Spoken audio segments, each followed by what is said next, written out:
Hi, this is Nikki, and welcome to my reset journey where I am on a mission to renew my mind and get closer to God, making Him my anchor. Okay, so I'm still fighting a cold and I'm up late, and I wanted to share something else that I've been learning along the way. And number one is how we look at the wilderness. And the wilderness, you could call it the pit, you could call it rock bottom, whatever you want to call it. It's when you finally come to a place where you know your way isn't working, you don't know what else to do, and you're finally at that place where you're ready to surrender yourself and say, okay, God, you take over, right? We're going to hit that place so many times in our life because it takes that place for there to become an ending to certain parts of us, certain parts that have stayed on survival mode, because up until that point, it is what got you here, but it is not working anymore. You can't stay on survival mode forever. You weren't created just to survive, just to exist. There's so much more. So, when you finally hit rock bottom, I don't look at it as a pitiful place anymore. I look at it as a place for rebirth. Now, it's up to us what person crawls out of that pit.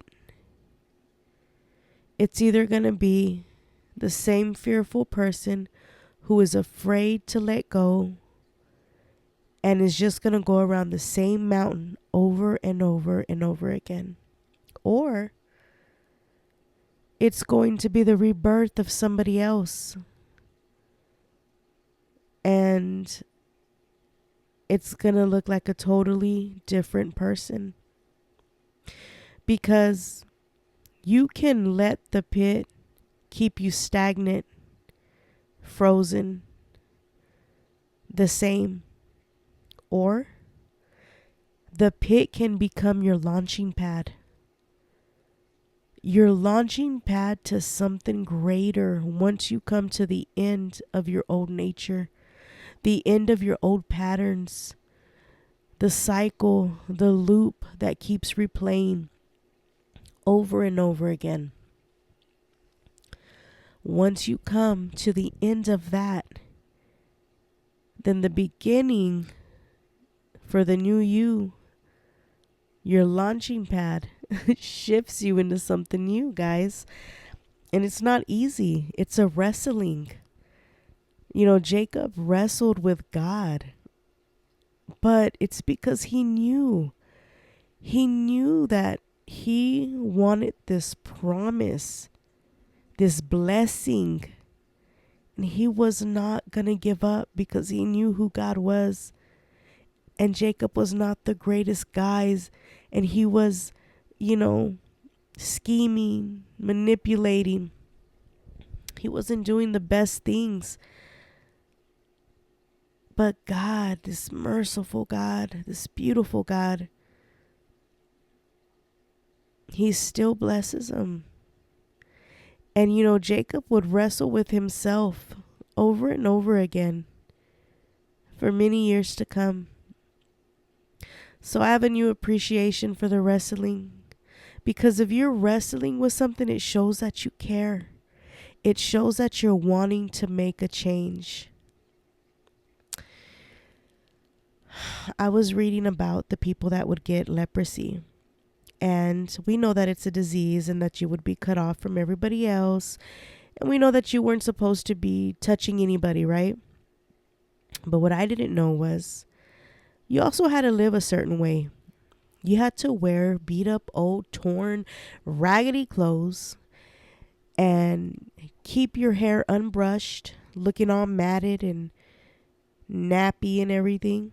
Because that right there would signify to people to stay away from you. And if they still didn't get the hint and they started walking close to you, the person with leprosy would have to yell out, "Unclean, unclean," so that the people could turn away. And when I got to the next chapter, I read how when they pulled up to this new town, there was this guy who was known, who was possessed with demons, and they would try to chain him down, but he broke the chains. They couldn't contain him.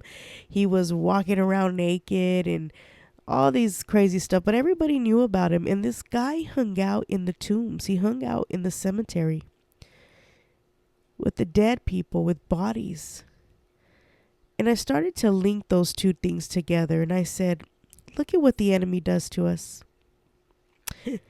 He's got the people with leprosy walking around, living people like the walking dead, looking like death, just covered in red, scaly patches all over your face, and limbs are starting to get cut off.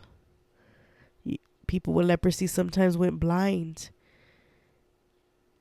And not only does he have them looking like the walking dead, they also have to confess that they're unclean. They also would cover some of their face to show and signify the sign of mourning their old life and mourning this disease. Can you imagine waking up every day, mourning yourself while alive? Mourning yourself, confessing you are unclean, set apart, isolated, dressed how you feel. So you look it, you think it, you speak it, and you live it. And then you have this man possessed with demons hanging around the cemetery. There's this connection with death. You ever notice, if not in yourself, but maybe in somebody else, people who struggle with anxiety or pending doom thoughts, naysayers, critical thinkers, pessimistic people. There's some people who are always thinking about death or when they die. Listen to the confession that comes out of their mouth. Maybe it's you. Maybe you think about what it's going to be like when you die. I used to wake up in the morning. This is recently too. I've done it for years. I'm getting out of it though. But I always made sure that, I would try to wear something nice, clean, Not like I'm going out, but like, because you never know. I would think, if I die, I want to be dressed nice. That was my thought in the morning. Very interesting. So when I start to think of these two scriptures and I see the connection with death, hanging around the old cemetery, and what Jesus died to give us on that cross, we are a new creation. We are saved. We are sealed.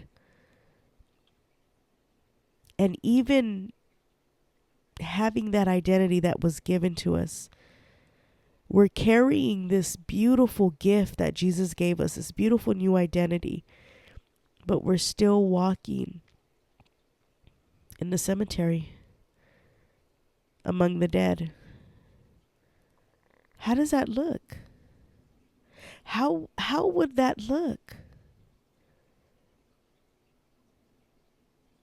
A sane person who is one with God because you're a Christian and you seek him, but still walking around that old cemetery, mourning your old life, stuck with things that you're dealing with, because you can still have the identity of Christ and still have issues in your life. But that doesn't stop whose child you are and what he has given to us. But we forget, right? So we stay walking around that old cemetery as a new creation, just walking around, mourning, staying stuck on how bad of a day it was, how bad I felt this day, how everything went wrong, how I feel so lonely. Who puts those thoughts in our head? Who loves it when we think like that? Who are we aligning with when we think, when we confess, and when we live like that? Who are we aligning with? What are we confessing? What are we believing? What are we living? What are we preparing our day for? What are the thoughts in our minds? How do our actions look like? Are we in that cemetery? Are we walking around like the Walking Dead? Have we forgotten what royal family we come from? You know what? Because a lot of times I do. A lot of times I do. And like I said in my previous video, I've been going through a lot. And my body started to decondition. And although I'm still reading, I'm still Bible studying, I'm still trying. I just was still hanging around this old cemetery while I'm reading and while I'm seeking God and loving him and worshiping him. It just wasn't aligning. I'm just here deconditioning myself, not doing much, not barely any movement because I don't feel good. And so I got up this morning and I said, enough of that. Started working in my yard, doing some yard work and cleaning out the rose beds or flower beds because I'm getting ready to start planting. I fed my chickens, fed my fishes and my birds and my dogs, watered my plants, threw out the trash, cleaned up the house, washed the dishes, made breakfast, made lunch. And then I came and read my Bible. After that, I caught people. I haven't caught nobody. I haven't wanted to talk to anybody. I've been isolating myself. I called family members, called my daughter, had some conversations, had shared some laughs. I don't know. I don't know if I am articulating this the best way that I want to, but I know that I'm not always going to have like the greatest day, and I'm not trying to give myself some false expectations, but I can dang well try to do a whole lot better than I am. And I'll give myself mercy and grace on the hardest days. But I won't keep giving myself excuses on just staying stuck. Just staying stuck and not even moving, terrified to move, being frozen. Yeah, so that's what those studies have revealed to me. And yeah, they just got me thinking. Can't just be reading the word, I got to put it into action. And that's what I'm trying to do. So anyways, if you made it this far, thank you. And I mean, if not, these will always be up for me as a reminder of what I'm learning and what I'm going through and what I was doing during this time. So it's still beneficial.